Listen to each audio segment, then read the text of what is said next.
Yo, the lies so that you never make it. Hopeless, so it seems. Eyes closed, canvas open wide to embrace your dreams. Sometimes you gotta take a loss just to get the win. Like lots of sin was popping in like oxygen when boxes wet. Focus on the mental, never lose like a smooth instrumental. Better choose on the move in a pinto. Choose when I get to, never lose smooth on the move, but it's simple. Never give up and we running it, maybe. We just keep winning, we conquering daily. Envision that pay me, it's never this way. We indigenous, maybe we winning this crazy. Your opportunity, your opportunity, your opportunity, it's your opportunity, your opportunity, your opportunity, your opportunity, it's your opportunity, your opportunity, your opportunity, your opportunity, it's your opportunity, your opportunity, your opportunity, your opportunity. Yeah. Welcome one, welcome all, ladies and gentlemen. It is the Lion Villain Report Saturday edition, and I am your host, Russell Wayne. It's your boy right here, and we're broadcasting live into the Lions Villain Squad Facebook page, which has over 55,000 villains in there right now. Thank you so much to the ones that are sharing, liking, and commenting on all of the stuff that we put out through there. We are also on YouTube at Lions Villain Squad on YouTube. Thank you to the ones that subscribe to that channel. We are also live on the Detroit Lions News Podcast and the JC Sports Network. Joe Chap and the boys are doing it right. They're going to be doing like a Detroit Red Wings podcast here. I saw it in the studio, so be on the lookout for that. We are brought to you by NFL Shop. Right there. You can get one of them snazzy looking Jahmyr Gibbs black jerseys right there by using that QR code, or you can use the link that I'm putting into the comments right now. Thank you to NFL Shop, our affiliate marketing partners. It's faith, family, and then football. We use football. We use football to create memories and spend time with our family. We don't let football use us. And we are utilizing our Stars program right here for my wife's page. My wife is a advocate for autism awareness, and we have a page that is dedicated to sharing resources for parents who have children with special needs.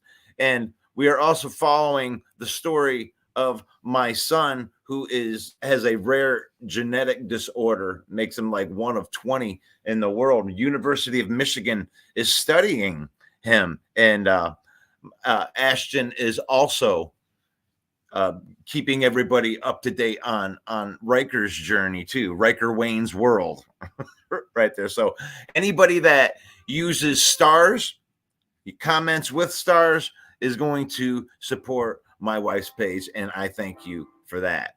So join the conversation. That's the most important thing. Nobody cares what a knucklehead with a podcast thinks. I just have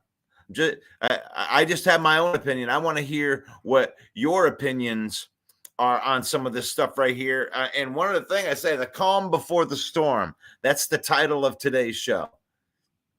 The calm before the storm, because there's two very big games in two different sports for the city of Detroit.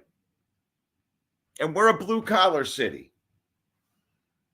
You know, we're a hardworking city. You can tell we have passionate fans in Detroit. Like when you produce a winner, when the sports team that's in the city of Detroit is producing, we have fans that want to enjoy that. You know, we take some pride in when the teams do well.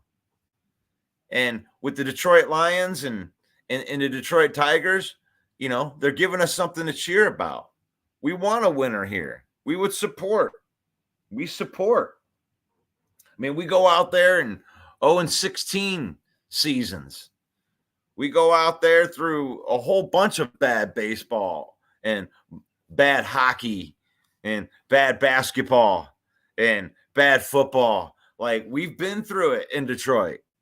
Hard times in reality and hard times in the sporting world. So it's nice to have a glimmer of hope with a couple of things. You know, I'm glad that we could, you know, shine the Scooble signal. Woodward Sports came out with that piece, the Scooble signal out into the night sky like the Batman signal. I mean, it's nice to go into an elimination game and know that you have the best pitcher in baseball going out there as your ace. There's some confidence that's in that. Hello, Maurice. Good morning, villains. Hello, Elise. What up, Russell? And for the Detroit, the beatdowns this weekend in Ohio and Texas. Yeah, I'm one of those weird people. I won't tell you the truth about me. I'll let Mike tell you that.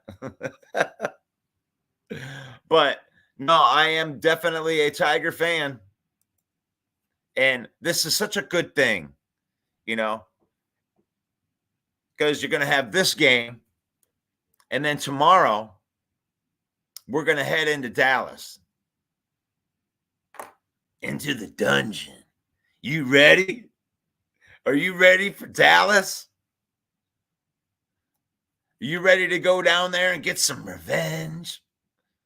We're going to take Sonic and Knuckles in there. And we're going to use Frank the Tank.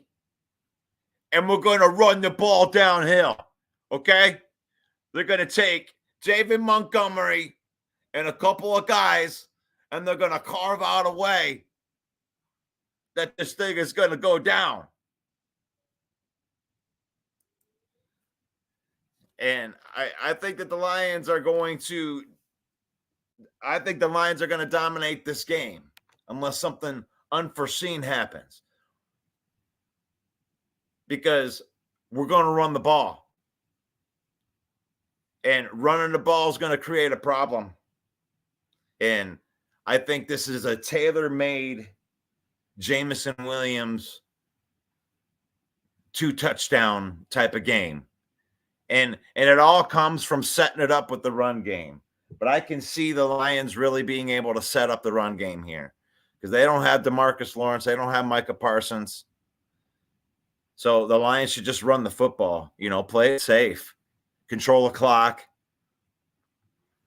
Because I sure as hell don't want to see CD Lamb running all over the place in there. But if you're watching this on the replay and you're looking for a group minus spam, this could be the group. Our group right here, we pride ourselves. We pride ourselves on having a group that doesn't have all the spam stuff in it. And we have like a very strict policy to people too.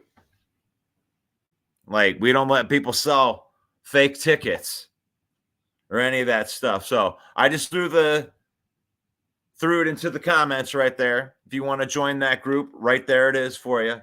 But it's all Detroit Lions content. We want you to post on there too. The villain squad's going to be posting their stuff on there.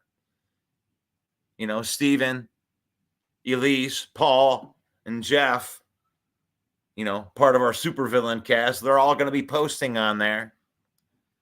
But join the conversation on there. There's 10, 12, 15 posts a day that are on there. And, sometimes I like to ask a question. Maybe it's a dumb question. Maybe it's a redundant question. But, I want to hear how you feel on a lot of these topics. One of the hot topics is the Lions going out and trying to replace Davenport with somebody outside the walls, trading for an edge rusher so we can get somebody opposite Hutchinson. That's a big topic that's out there. Does Dan Campbell go for it too much on fourth down? Is he too Dan Campbell? That's a big question that gets answered out there, right?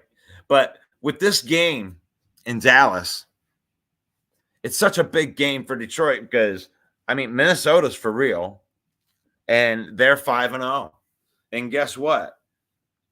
As soon as we're done playing in Dallas, you got to pick up the bags and go to Minneapolis, play the 5-0 Vikings.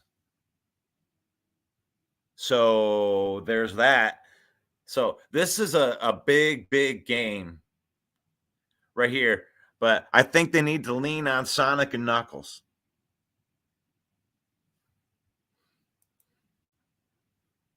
So who needs to have a big game? Who needs to have a big game for the Lions?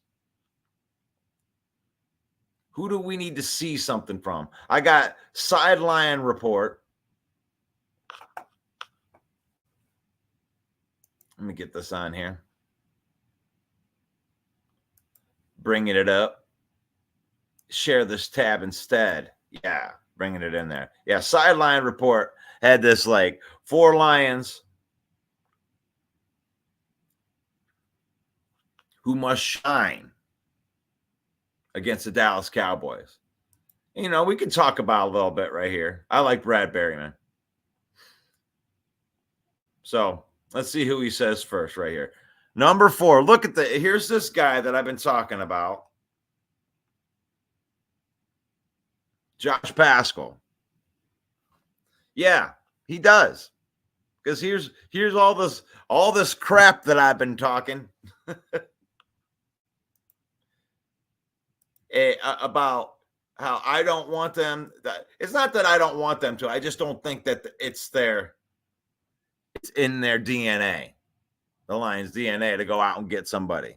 But here's Josh Pascal. He needs to have a big game. I agree with that. I agree with you, Brad Berryman.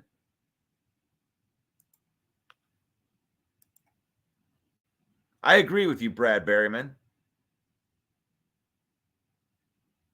Josh Pascal needs to continue to develop. Here he is in his 3rd year. He's getting his chance now. He's getting his chance. I know Jeremy Ballrook does not believe in Josh Pascal, has not shown enough consistency. And that's fair. That's fair. But I argue that you can't get the consistency by doing, 18, 20 snaps a game. You need to give him 50 plus snaps a game for a 6-game stretch and see what you got. See what you got. Give him those snaps. Let him work opposite of Hutchinson. I like that. This is a big game for him.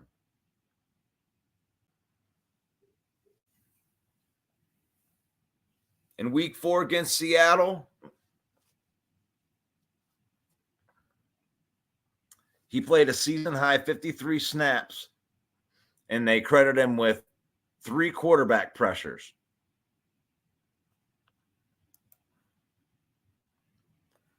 Now, I don't think Aiden Hutchinson got a sack in that game. Levi got a sack. DJ Reader got a sack. Aleem McNeil got a sack. I don't know if Hutchinson did. I don't know if Hutchinson got home on one. I know he had a hell of a lot of pressures in that game. But I agree with this. Josh Pascal, continue to prove Brad Holmes right. Oh my God, we got to go out. We need to trade for an edge rusher. Let's go get Trey Hendrickson. Oh my God, we need to go grab these other guys. Hassan Reddick, let's go get them. It's like, why would you take away Brad Holmes' best asset and him drafting? And here's Josh Pascal. He's never been given even a half a season at getting meaningful snaps.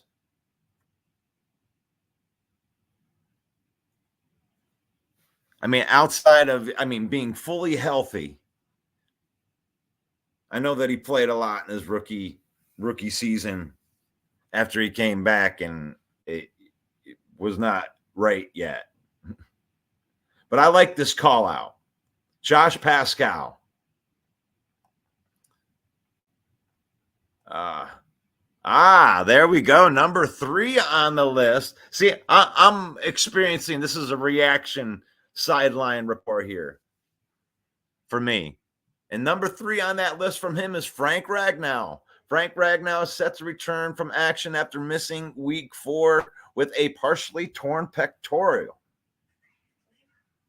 And he had his way, he wouldn't have even missed the 1 game. That's right. Frank the Tank. When Frank the Tank comes out, Frank the Tank takes care of business. We're going to send Frank down to Dallas, and Frank's going to take care of business. We're going to move some people out of the way. Move those people out of the way, Frank the Tank. Just go ahead and clear the way for David Montgomery to have a big game, rush into football. Okay? Frank the Tank, you need to have a big game. He does. He does. He needs to have a big game, and he gets to go against whoever's going to be in there to fill that void with no DeMarcus Lawrence.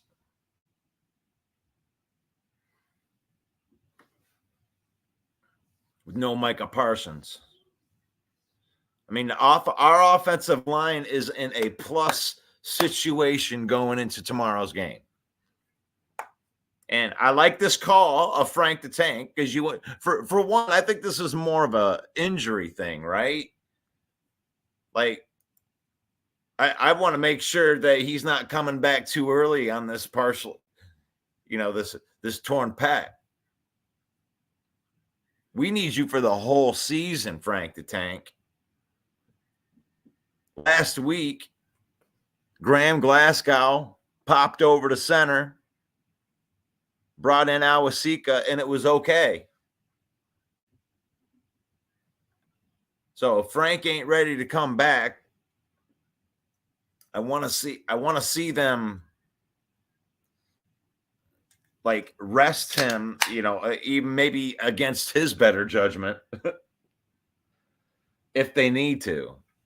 Don't push it, Frank the Tank. And I think that's the biggest question in there. Let's see if they'll let me read this right. And it's like with the pieces that the Cowboys will be missing from their pass rush week.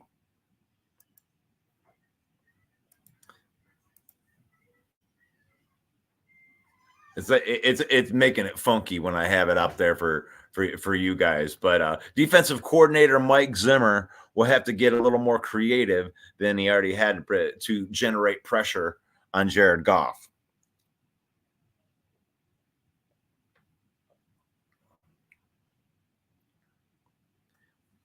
This is a problem for the Dallas Cowboys. Now, I've been doing this long enough that I went through some pretty bad seasons for the Lions. And usually when I'm on shows like this, I'm talking about all the deficiencies and what are the Lions going to do? How are they what are they going to do about it? That's usually what I'm talking about when it came to Lions. But now I think the Lions are done answering questions. The Cowboys have a problem. And it's Frank the Tank, Penei Sewell, Zeitler, Glasgow, and Decker. That's a problem. That's a problem. You were already thin on it with Micah Parsons there, with DeMarcus Lawrence there. You had a problem. And now you're going to put some less experienced guys against some guys. We don't care. Frank the Tank don't care. He don't care if this is your first game. The Dallas Cowboys and Mike Zimmer have a problem. The Lions should be running downhill all day long. I don't know how they're going to stop our run.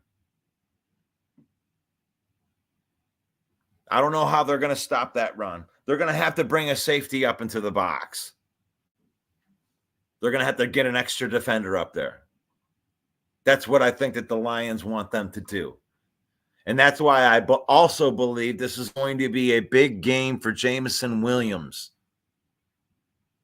It's going to be a big game for their rushing attack, and it's going to be a big game for Jameson Williams. Because when they come up and try to stop that run and bring that safety up into the box, it's a trick bag. It's what the NFL defenses should have been fearing the entire time. Which is if the Lions get the running game going with two of the best backs in football, by the way, with one of the best running offensive lines in a league, by the way, they're going to have to stop that. And if they don't, I hope that Ben Johnson has the mindset to not try to be the smartest guy. If they're running downhill and they can't stop the run, I would run David Montgomery 12 times in a row. Stop that. I want to see him test that theory with our offensive line. Once they start going downhill and they get those 7-yard gains, and then it's like 90% of the time it's play action on second down. Run the ball again. Just I want to see if that we would run it, but we have so many dynamic guys on offense. It's like Ben Johnson's in there like with the test tubes and trying to figure out creative ways I can get the ball. Everybody gets he's trying to be Oprah. He's trying to make sure everybody's getting involved here. And too many playmakers is not a bad thing, as long as you don't let the egos get out of control.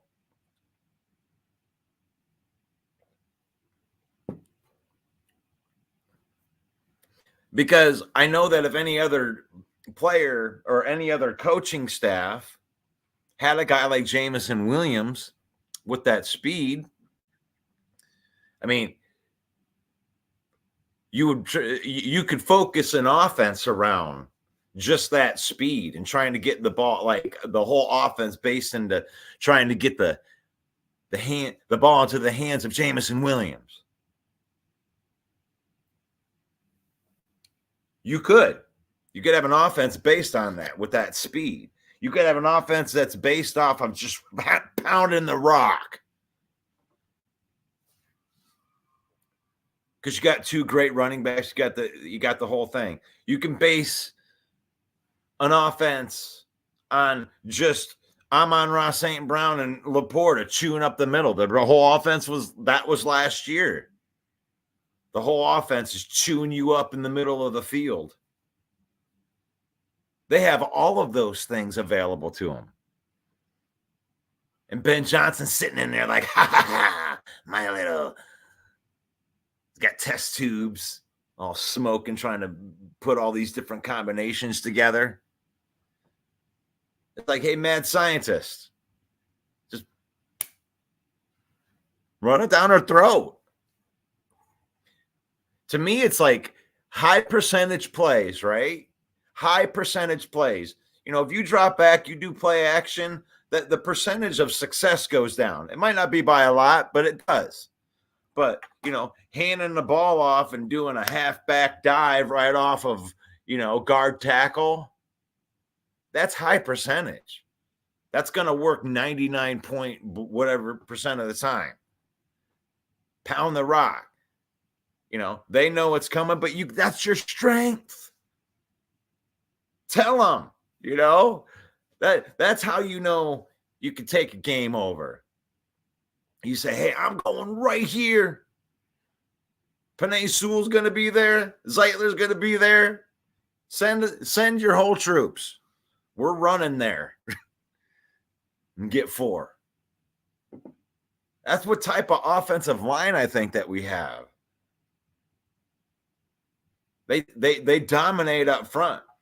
And when you're pass protecting, you're on defense. You know, you got to take all their moves. They get to be the aggressors because they're trying to get the pass rush. When you have a running mindset as an offensive lineman, that's when you're eating. That's when you get to throw punches. That's when you get to be the aggressor. So let our offensive linemen eat.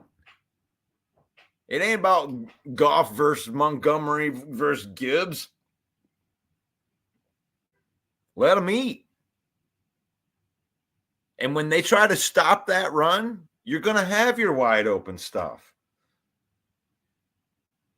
That's why you always see Jameson Williams with like 3 catches for 110 yards and a touchdown.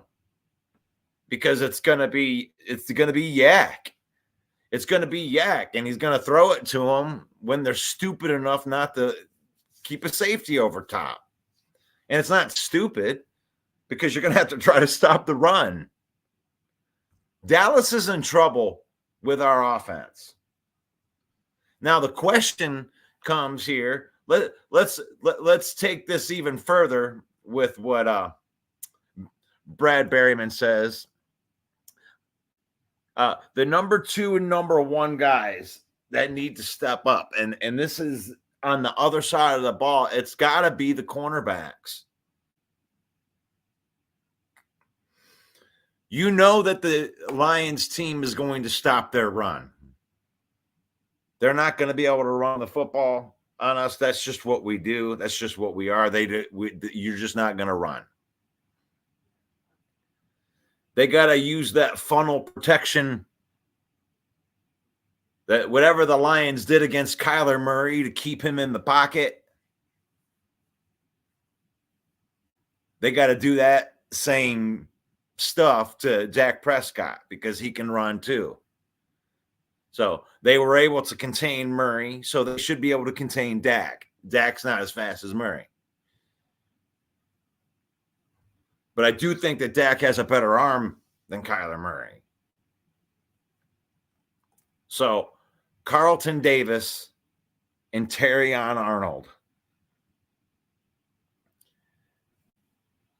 Now, they were asked about the penalties. You know, they've asked the coaching staff about the penalties on those guys. Do you want them to lighten up on being aggressive? And they don't want them to do that. You know, they want them to keep that same intensity, you know, while practicing in a way that doesn't draw the penalties.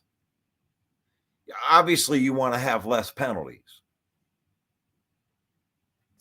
but they don't want them to change that aggressive, you know, man on man, you know, the covering man style that they do. They play more man than anybody in the NFL, and they want to keep it that way. So I don't expect them to continue to get penalties. I expect the secondary to start gelling more and more week to week.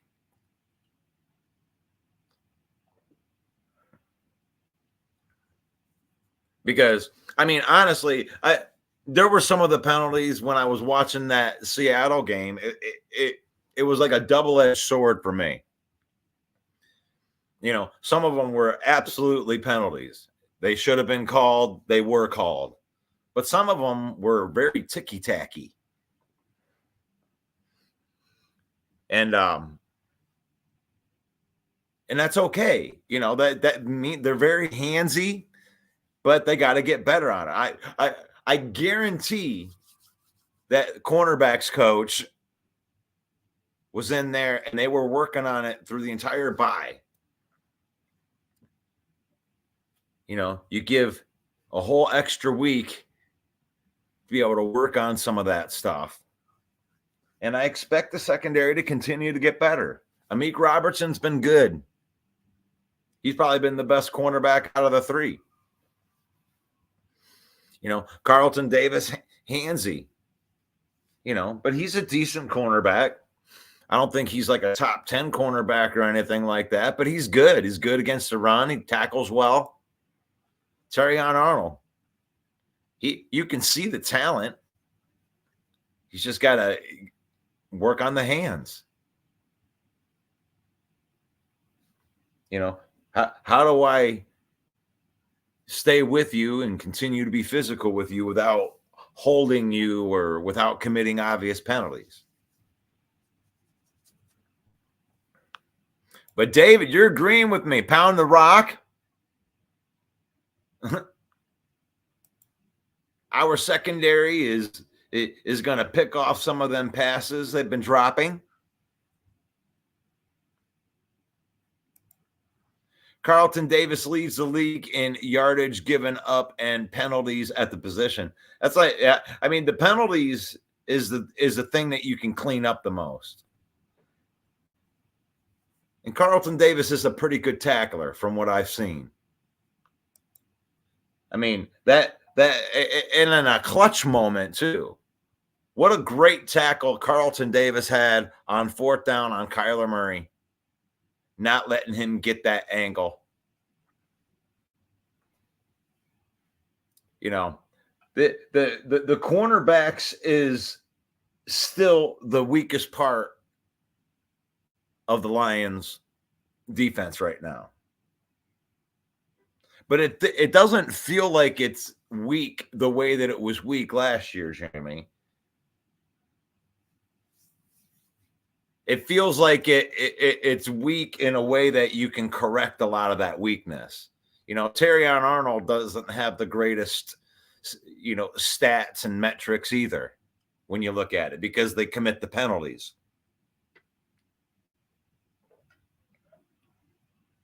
I believe they can clean up the penalties. I mean, the penalties, that's like the most correctable type of thing. because some of the penalties, like I said, the ones that they've called, the ones on Arnold and Terry on Arnold, a lot of them have been right on. You know, I mean, they're penalties. You committed the penalty. Shut up. But some of them, you know, you could shrug your shoulder. You gotta to me, I wish that they would let them play more. I wish they would let them be a lot more handsy, because these offensive guys are being just as handsy. You know, I agree. It mostly feels like Amik should be at the one. Okay. And CD3. I get you, man. I get you, but there's this beautiful thing about progression, man. I believe in the progression, and they're not right on everything, but these guys just need to gel from whatever positions they were in. It really sucks that they were missing Brian Branch in that Seattle game, because I really felt like at the end of the Arizona game that the secondary really started to gel a little bit. Like I felt like they were starting to understand, and that was with Brian Branch on that back level. So it's like I want to see that same crew stay together for a little bit, but I do like the depth that they're showing at those positions. You know, like you fast go back 365 days, you know, and we can critique, because the secondary is the part of the Lions defense that deserves the most criticism. But if you're just comparing this secondary to last year's secondary, and we're comparing the same thing, it's better. It's continuing to get better. They clean up the penalties. I think that they might even be in the top half of the league if they can clean up the penalties. Keep developing.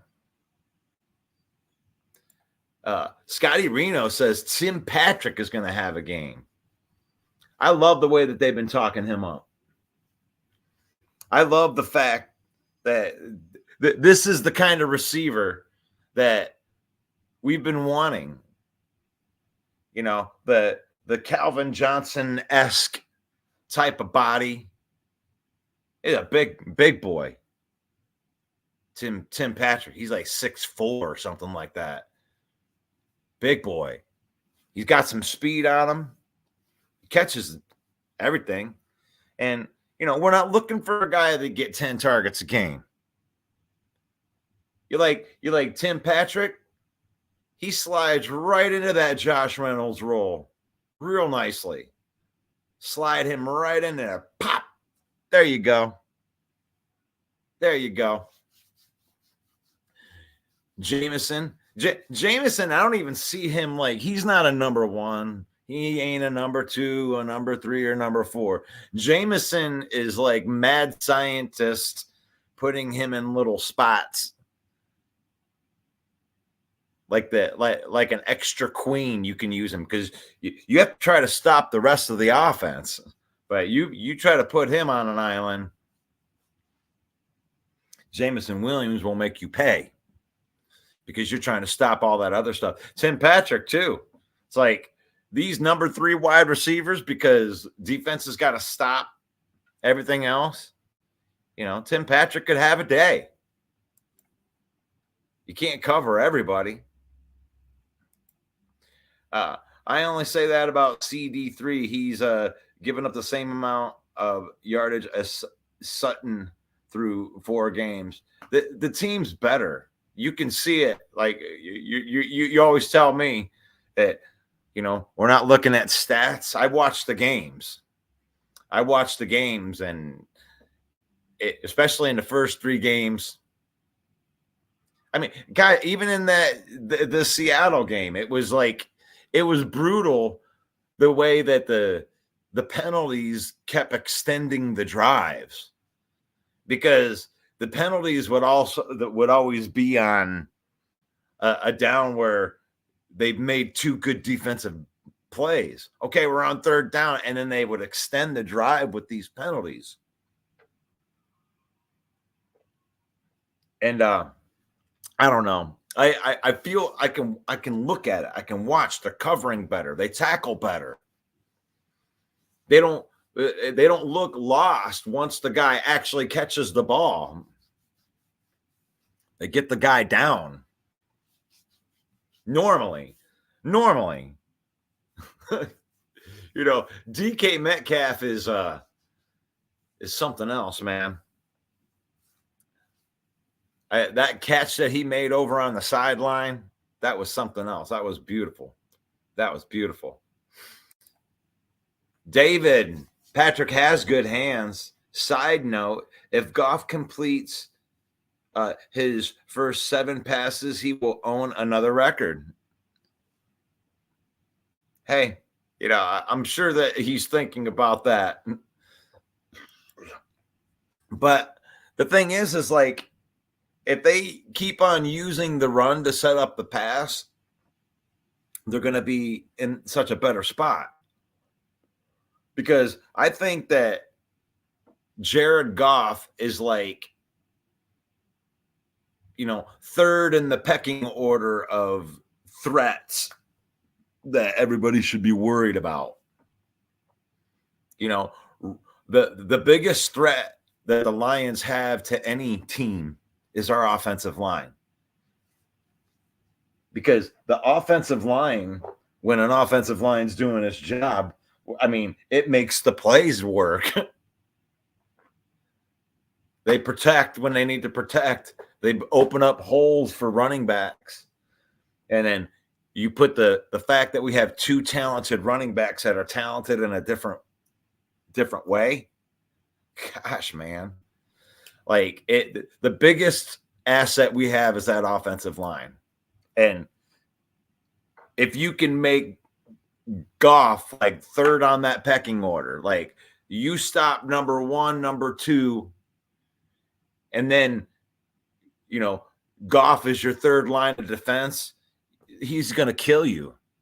He's going to kill you every time. Goff is going to kill you if that's the way that if they use all of their assets, because they can't stop Jahmyr Gibbs and David Montgomery.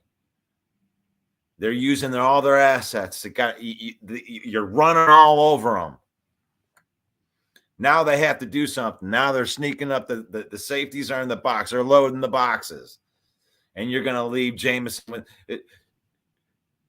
Goff will carve you up under those circumstances.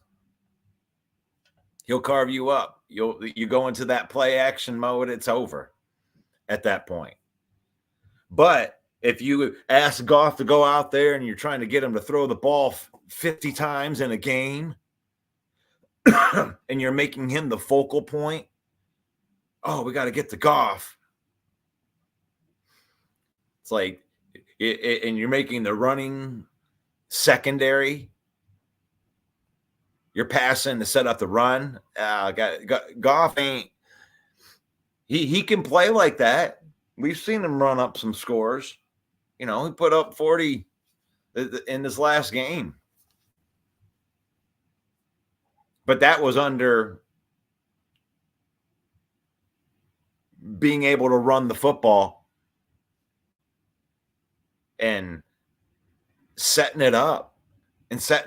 They brought the people up to try to stop the run, and then you're leaving Jameson Williams running right over the middle of the field. And that'll happen to every team.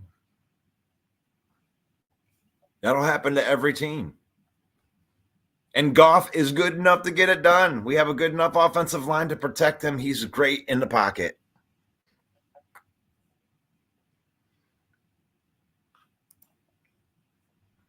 Yeah, Scooble. He tells the fans, calm the F down. I got this. I think this is awesome. What a great time to be a fan of Detroit sports. Because I'm assuming, I can't believe that, I'm a Lions guy. I've done the Lion shows for the last few years, and I thought that I'd get a lot more pushback from Lion fan over the Tigers. Oh, this is about the Lions. I don't want to hear about the Tigers. And it's like, Tiger fans are Lion fans. We're sports fans. We want something to cheer about. We're blue collar. We worked our ass off all week. Give us a win, damn it. Give us something to smile about and talk about at the water jug, at the water cooler, talking with the boys. Give us something good to talk about. How about that? Scooble, Game 5. How good is that managing, Jeremy B? That's pretty good managing from AJ Hinge.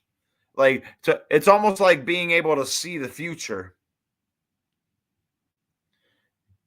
They almost gave, it seems like they gave Game 2 away so they could set it up that, break glass in case of emergency.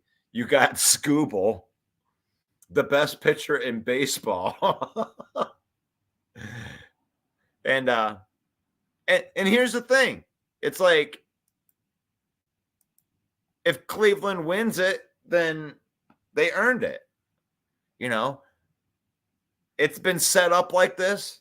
It was managed brilliantly by AJ Hinge with the rosters and the chaos pitching to set up to where you could get 2 outings from Scooble.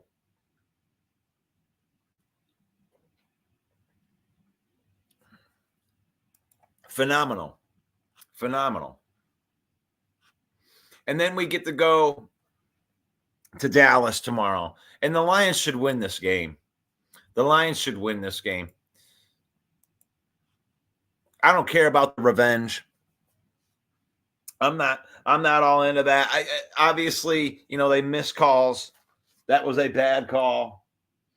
I'm not into the conspiracies or whatever, but the Lions are a better team than Dallas. The Lions have a better offensive line. The Lions have a better defensive line. The Lions have better linebackers. You could argue that they had better cornerbacks and probably be right. But we have better safeties. So the Lions are a better team. They should be able to run on this team. They should be able to control the Lioness scrimmage the entire game.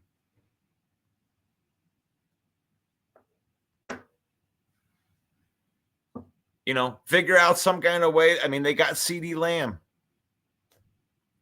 They got CeeDee Lamb. I mean, triple cover this guy somehow. Put him in a zone man safety package. Put him in a sandwich. Spread it on. Spread it on. 3 layers deep. You stop CeeDee Lamb. I mean, you don't even have to stop CeeDee Lamb. Just make him be the only guy that gets anything. And then make sure that you tackle. I mean, honestly, if the Lions get a stop per quarter, it's a wrap.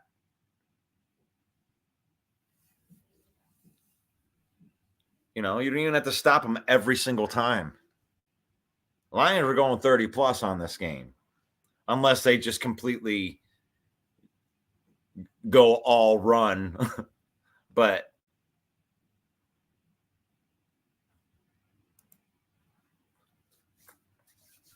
I believe in what Brad Holmes is doing.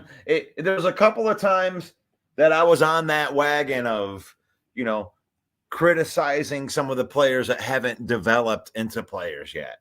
I was admitted I'll eat my crow on Derek Barnes. Okay. I will eat my crow on Aleem McNeil after that second year. I thought he was kind of average in that first year. And you could argue that he was.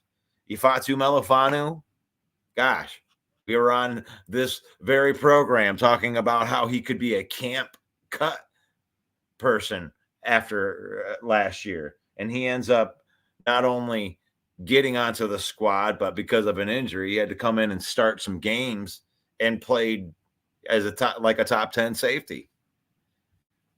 So I got to eat my crow on that. But I'm not going to eat my crow on these guys. I believe that these guys are the next ones on the list. These guys are the developing ones, and they're making their jump, and we're going to get to witness the jump right before our very eyes. Josh Paschal quietly last week sat there, got credited for 3 pressures. Levi Onwuzurike is kind of as a role-playing tackle, is got a sack and a half, and he's making an impact. So I'm gonna believe in these guys. So that way, I can come back and I can say I told you so. And it's fair to criticize these guys. Going back through the numbers, Josh Paschal hasn't done it consistently. Levi Onwuzurike, I mean, the guy's been injured his whole damn career. But last year, it was like just a miracle that he made it through the season, and played at all. But he's a guy that's gotten progressively better. His first years were lost. His first 2 years were just lost. I mean, I really look at this. This is like Levi Onwuzurike's second year. But he's showing out. This is the best start. This is the best showing for Levi Onwuzurike in his career. And I think that it's just the beginning. Broderick Martin should be coming back within the next couple weeks. I mean, I know that he's been practicing. I don't think they're just going to throw him out there. I don't think he'll play in Dallas. Maybe. No real reason to, but that's good. That's good. We get some of these guys back. Even if Ati Melifanu, I mean, he got put on IR, but that's 4 weeks. 4 weeks, they reevaluate it. You get some of these guys back. I know I heard Jeremy was on here yesterday saying stuff about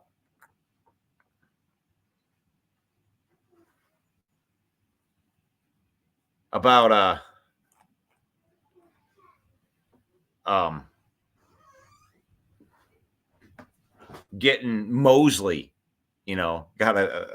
sorry, lost my train of thought there for a second, but like Mosley and Kaminsky.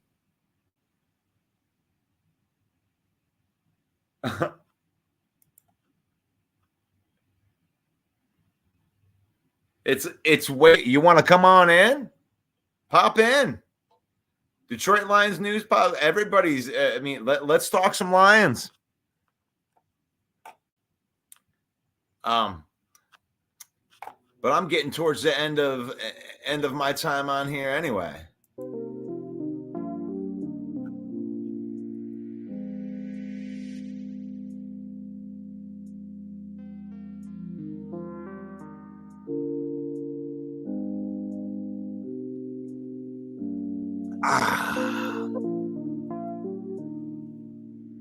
Hope that you guys are enjoying your weekend.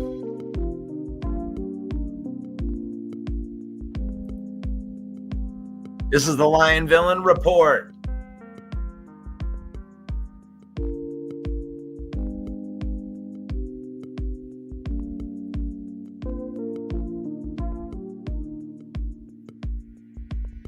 I hope that that's true. Mosley and Kaminsky could be back by Thanksgiving.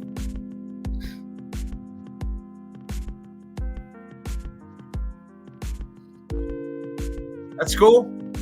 That's cool. I think that the Lions embody this next man up mentality.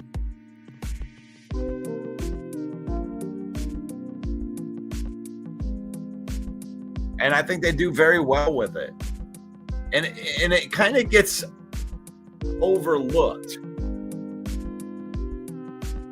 We tend to look at other people's injuries and just gloss over the fact that we're dealing with a bunch of injuries too. It's too bad. Quit whining. It's next man up. It'll be okay. The Lions gave up more passing yards last week. They didn't have Brian Branch. Did they cry about it? No.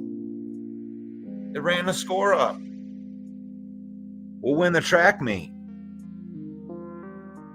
You can't keep up.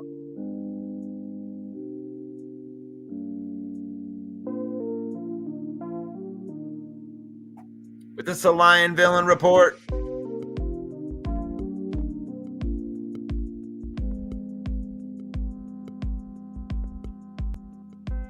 $10 a.m. Monday through Saturday.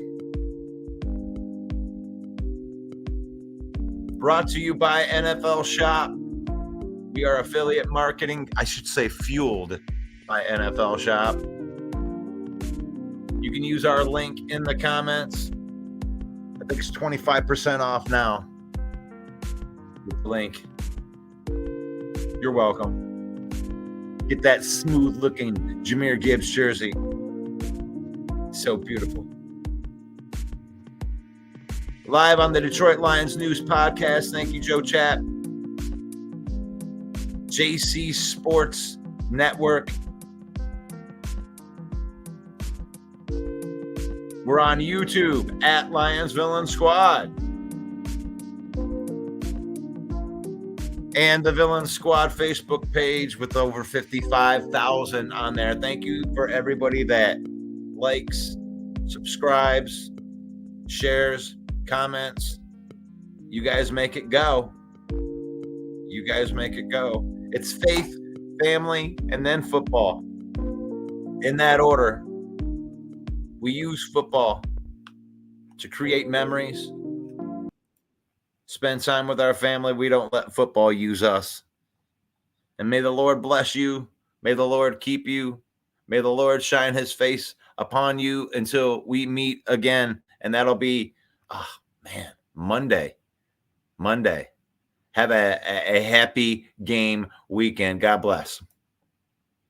Lies so that you never make it, hopeless so it seems. Eyes closed, hands open wide to embrace your dreams.